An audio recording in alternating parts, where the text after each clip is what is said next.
Hi అండి, నేను మీ simply మౌని. Restaurant style పనసకాయ దమ్ బిర్యానీ మీరు కూడా తప్పకుండా ట్రై చేయండి. ప్రతి ఒక్కరు పనసకాయలు పెద్ద పెద్ద ముక్కలుగా కట్ చేసుకోండి. చిన్న ముక్కలు కట్ చేస్తే బాగోదు, అదంతా గుండె అయిపోతుంది.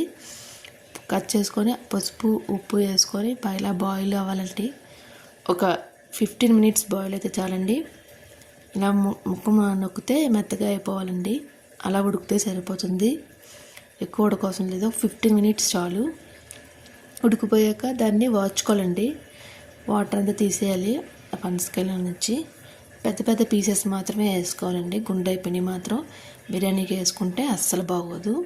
ఇలా పెద్ద పెద్ద ముక్కలు వేసుకొని అందులో అలానే పేస్ట్ వేసుకోవాలండి. పుదీనా ఆకు ఉంటుంది కదండి, డ్రైది. ఆ పుదీనా ఆకు వేసుకోవాలి. ఎక్కువ వేసుకుంటే ఫ్లేవర్ బాగుంటుంది.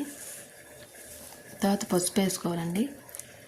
పసుపు ఇందాక ఉప్పు వేసుకున్నాం కదండి, ఉప్పు అవసరం లేదు. పనసకాయలకు ఆల్రెడీ ఉప్పు పట్టేసే ఉంటుంది. తర్వాత గరం మసాలా వేసుకోవాలండి. గరం మసాలా పౌడర్ ఉంటుంది కదా, గరం మసాలా పౌడర్ వేసుకోవాలి. తర్వాత చెక్క, లవంగాలు, యాలక్కాయలు ఉంటాయి కదా, అవి వేసుకోవాలి. యాలక్కాయ పౌడర్ కూడా వేసుకోవాలండి. యాలక్కాయ పౌడర్ వేసుకుంటే బాగుంటుందంట.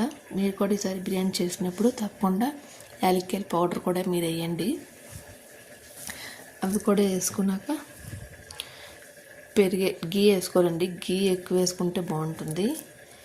గీ వేసుకున్నాక చిల్లీ ఇలా కట్ చేసుకోవాలి. ఇలా పొడుగుగా కట్ చేసుకుంటే బాగుంటుందంట.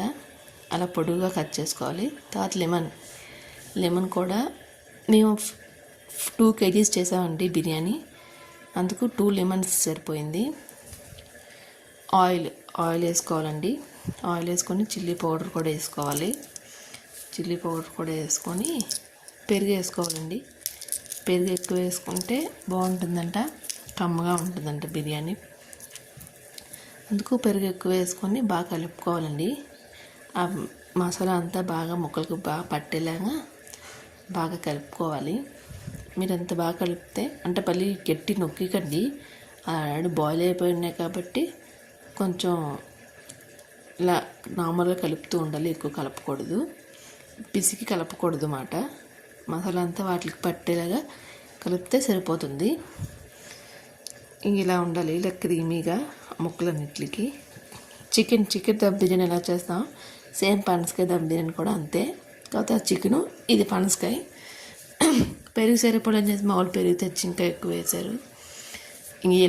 ఇలా క్రీమీగా రావాలండి. అది ముక్కలకు మాత్రం బాగా పెట్టేలాగా. తర్వాత ఫ్రై ఆనియన్స్ వేసుకోవాలండి.